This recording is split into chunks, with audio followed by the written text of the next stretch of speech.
What's up, everybody? Kobe the Gamer 8000 here, and today I'm doing another history, but this time with the worst monarchs.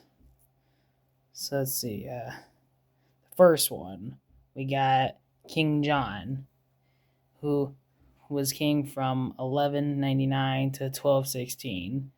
Why is he considered one of the worst? Well, it's because he lost vast French territories, including Normandy, weakening England's continental power, heavy taxation, and financial exploitation of barons, and accused of cruelty and possibly murder of his nephew Arthur of Brittany. And the major consequence was that he was forced to sign the Magna Carta in 1215, limiting the royal power for the first time, which I learned in government class.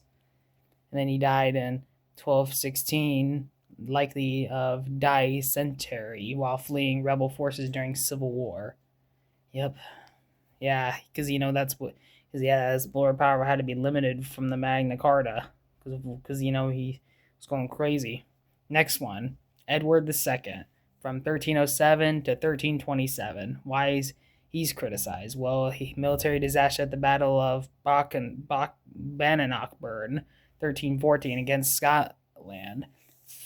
Very close companions like Piers Gaveston, angering nobles, political instability, and internal rebellions. And the death was deposed by his wife Isabel and her ally Roger Midmore, and then he died in captivity 1327 under mysterious circumstances, and he could be possibly murdered.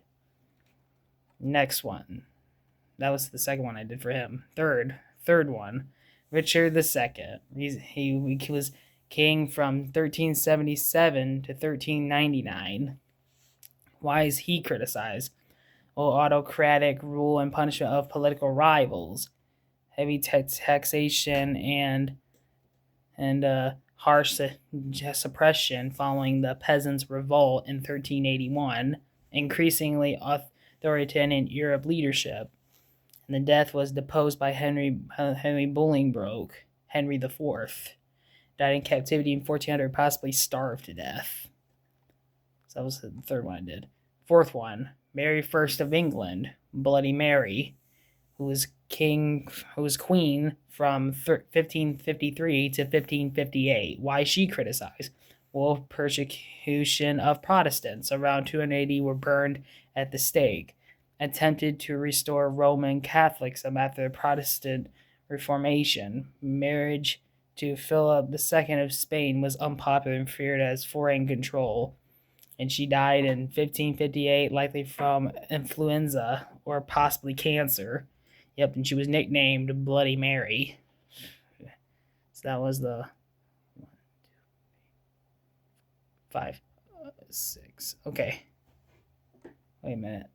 4. Okay, we're on 5. Okay, 5. Charles I of England, 1625 from 1625 to 1649. Why is he criticized? Believed in the divine right of kings and ruled without parliament for 11 years. Imposed unpopular taxes, religious conflicts, and authoritarian rule triggered the English Civil War. And the death was captured, tried for treason, executed in 1649, the only English monarch formally executed by his own people. The sixth one, James II of England, from 1685 to 1688. Why is he criticized? Open Catholic rule in a largely Protestant nation attempted to suspend laws and expand royal authority. His actions led to glorious revolution. He was deposed in 1688, lived in exile in France, and died in 1701. James II, yeah. Henry VIII. So yeah, Henry VIII, who was a controversial figure, often considered tyrannical. He executed 2 of his 6 wives, dissolved monasteries, and seized church wealth, ruled harshly, and executed many opponents. However, he also strengthened royal authority and founded the Church of England. And he wanted a son and stuff, and executed 2 of his wives, and executed not only that, but he also ruthlessly executed many of his opponents. And then Henry VIII died on January 28, 1547, at the age of 55. His Death was a result of several health problems, which had plagued him for the last decade of his life. His health issues was obesity. By the end of his reign, he was severely overweight, which contributed to various health complications. Leg ulcers. He suffered from chronic painful leg ulcers that would never fully heal, which often became infected. And it could have been possibly from a joust, in the past.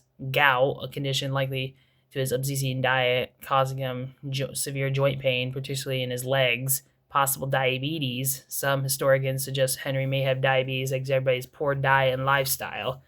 Mental decline. Henry's mental health deteriorated in his later years. He was tempted to become increasingly erratic, possibly due to pain legislature. The final days. In his last years, Henry was largely confined to his palace, unable to participate in the physical activities he once enjoyed. He spent most of the time in the Whitehall Palace and later in Hampton Court. He was heavily medicated and attempted to manage his pain. It is said that in his final days he was unable to move without assistance.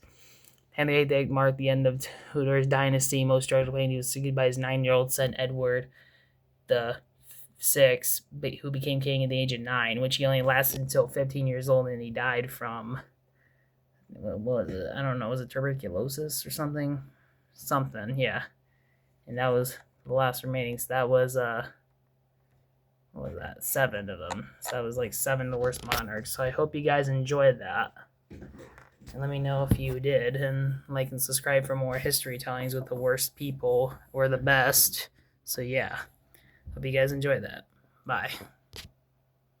Yeah, I love history and I like learning about these things. It always interests me. So yeah. Bye, guys. Oh, and I forgot to mention about the last one. I forgot to do, which is let's see, 8. This is our 8th one. I forgot to mention, and that's George III, who was king from 1760 to 1820, and is often remembered as long reign and significant events that occurred during it, particularly the American Revolution and his bouts with mental illness, but also the War of 1812, where basically,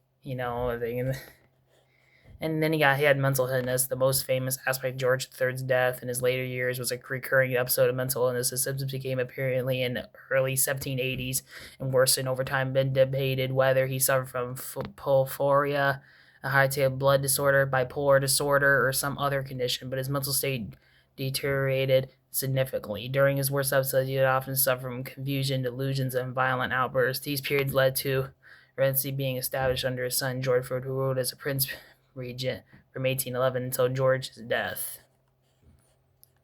Of physical illness as George III aged, and physical illness suffered with his eyesight or arthritis and other ailments common in old age. In his final years, George III was largely confined to Windsor Castle, where he was kept under close supervision. He was often unaware of his true condition, sometimes violent towards those around him.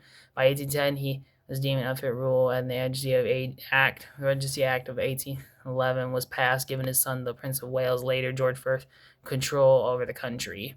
After his mental health worsened, the physical condition deteriorated. George III spent his final years in relevant isolation. The official cause of death was pneumonia. By the time he died, George III largely incapacitated for several years, and his body's weakened state due to age and illness. His death marked for a long tourist reign during when Britain forced major conflicts, including loss of American colonies and the Napoleonic Wars. Legacy.